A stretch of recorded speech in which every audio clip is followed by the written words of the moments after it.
Good morning everyone. This is Meenakshi Verma and in this video we are going to discuss a new topic that is difference between assessment and evaluation. इस video में हम पढ़ेंगे कि assessment और evaluation में क्या difference होता है. Okay, so let's start with the definition. इसको आप definition भी बोल सकते हो और meaning भी बोल सकते हो. तो हम बात करेंगे पहले कि assessment क्या होती है. Assessment is a process of collecting, reviewing and using data for the purpose of improvement in the current performance.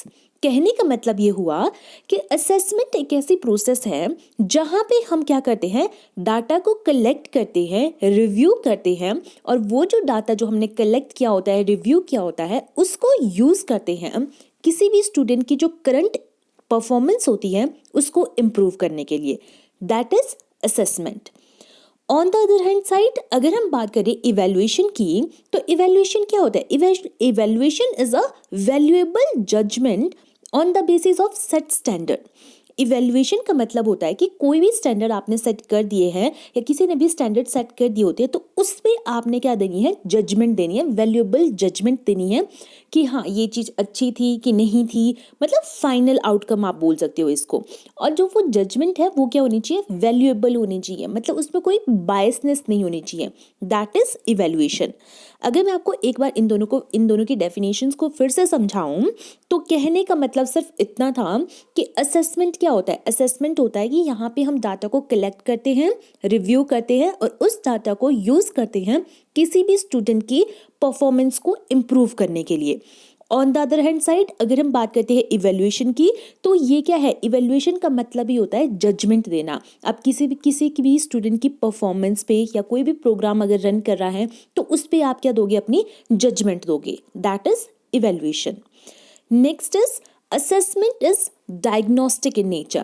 Diagnostic in nature means यहाँ पे आप क्या करते हो, स्टूडेंट की जो परफॉर्मेंस है उसको क्या करते हो, डायग्नोस करते हो. ठीक है, देखते हो कि कहाँ पे बच्चे की परफॉर्मेंस में कहाँ वो लैग कर रहा है, कहाँ वो बेटर कर रहा है, मतलब डायग्नोस करते हो, पता करते हो आप चीज़ों का. वेयर एज इवेल्युएशन, यहाँ पे आप चीज़ों को डायग्नोस नहीं करोगे, यहाँ पे आप फाइनल जजमेंट दे दोगे.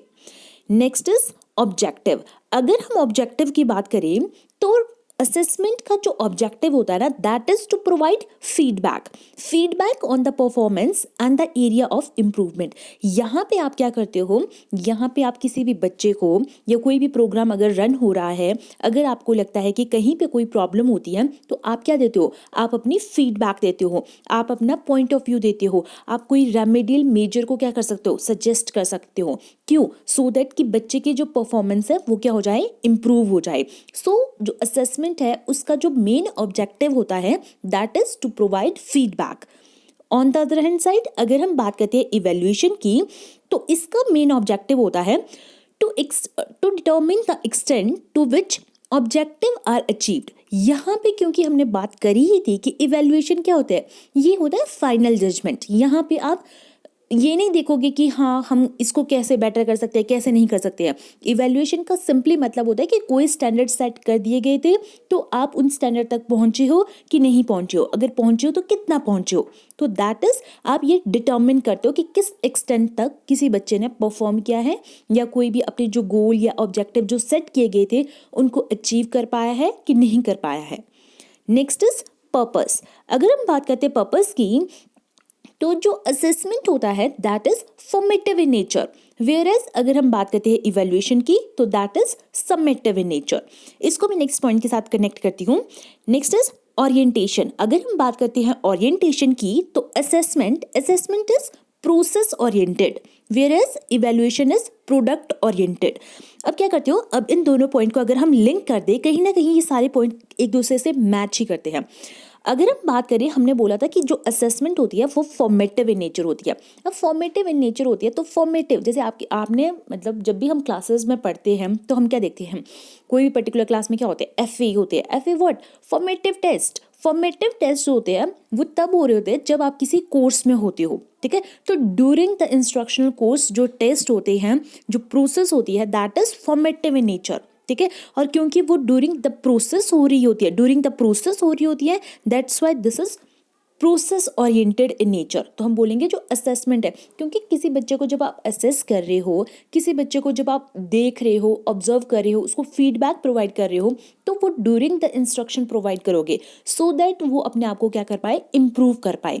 On the other hand side अगर हम बात करते हैं इवैल्यूएशन की, तो ये सबमिटिव इन नेचर होती है, मतलब फाइनल इन नेचर होती है, प्रोडक्ट ओरिएंटेड। आप प्रोडक्ट पे मेन फोकस करते हो, आप नहीं देखते हो कि पूरी साल बच्चों ने क्या किया क्या नहीं किया, आप फाइनल देखते हो कि फाइनल में वो क्या कर रहा है, ठीक है, क्या वो अचीव कर पा रहा है या क्या वो पास हो पा रहा है, नहीं हो पा रहा है, मतलब प्रोडक्ट पे आपका मेन फोकस होगा। दैट्स वाई हम बोल सकते हैं कि जो असेसमेंट होती है वो सबमिटिव इन नेचर होती फॉर्मेटिव इन नेचर होती है। On the other hand side evaluation जो होती है that is formative in nature. Next is feedback. अब हम बात कर चुके थे कि जो असेसमेंट होती है उसमें फीडबैक दी जाती है। अब फीडबैक कैसे देगा, कोई भी जो टीचर होगा वो क्या करेगा, बच्चों को थ्रू आउट द ईयर वो बच्चों को ऑब्जर्व करेगा, ठीक है, उसके पॉजिटिव नेगेटिव हर एक पॉइंट को क्या करेगा, इंक्लूड करेगा, अपने माइंड में रखेगा। On the other hand side अगर हम बात करते हैं इवैल्यूएशन की, तो ये क्या होता है, based on the level of a qualities as per set standard. कोई भी एक पर्टिकुलर स्टैंडर्ड सेट कर दिया जाता है, जैसे कि मान लो आपका 100 में से एग्जाम है तो 33 मार्क्स क्या होता है, एक सेट स्टैंडर्ड होता है कि अगर आपके इससे ऊपर मार्क्स आते हैं तो यू आर क्वालिफाइड, और इससे नीचे आ गया तो मतलब आप पास नहीं कंसिडर किए जाते हो। तो दैट इज व्हाट, यहाँ पे आप स्टैंडर्ड को बेस रखते हो और उसके बेसिस पे आप अपनी जजमेंट देते हो। Next is criteria.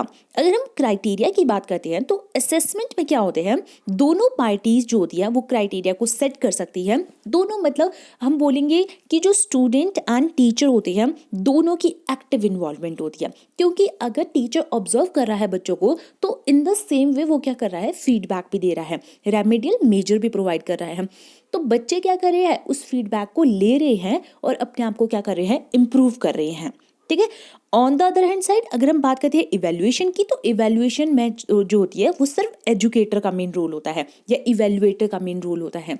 यहाँ पे जो स्टूडेंट होता है वो पैसिव बन जाता है, उसने जो करना था वो कर दिया। अब जो इवैल्यूएशन का जो मेन प्रोसीजर होगा या जो मेन लीडर होगा उसमें, that is only the evaluator और ओनली द एजुकेटर और टीचर। नेक्स्ट इज इवैल्यूएशन जो होती है वो एब्सोल्यूट इन नेचर होती है। एब्सोल्यूट मेजरमेंट स्टैंडर्ड की अगर हम बात करें, एब्सोल्यूट का मतलब होता है जहाँ पे हम चीज़ों के बीच में कंपैरिजन नहीं करते हैं, ठीक है। अगर आपने किसी बच्चे को फीडबैक देनी है, किसी बच्चे को ऑब्जर्व करना है, तो आप उसको दूसरे बच्चे के साथ कंपेयर नहीं करते हो, मतलब कंपैरिजन नहीं होता है, that is the meaning of absolute. Whereas अगर हम बात करते हैं इवैल्यूएशन की, तो यहाँ पे ये क्या है, ये कंपैरेटिव इन नेचर होता है, यहाँ पे आप कंपेयर करते हो, ठीक है। अगर आप किसी को जजमेंट दे रहे हो तो हो ही सकता है कि आप दूसरे बच्चे के साथ कंपेयर करके भी बोल दें कि हाँ उससे बेटर है या उससे बेटर नहीं है, या मतलब ये क्या होती है, ये कंपैरेटिव इन नेचर होती है। कोई भी जो स्टैंडर्ड सेट कर दिया जाता है उससे कंपेयर करते हो आप चीज़ों को, ठीक है। तो ये थे हमारे कुछ differences between assessment and evaluation. Hope so आपको each and every point clear हो गए होंगे। अगर आपको वीडियो यूजफुल लगे तो please like, share and subscribe. Thank you and have a nice day.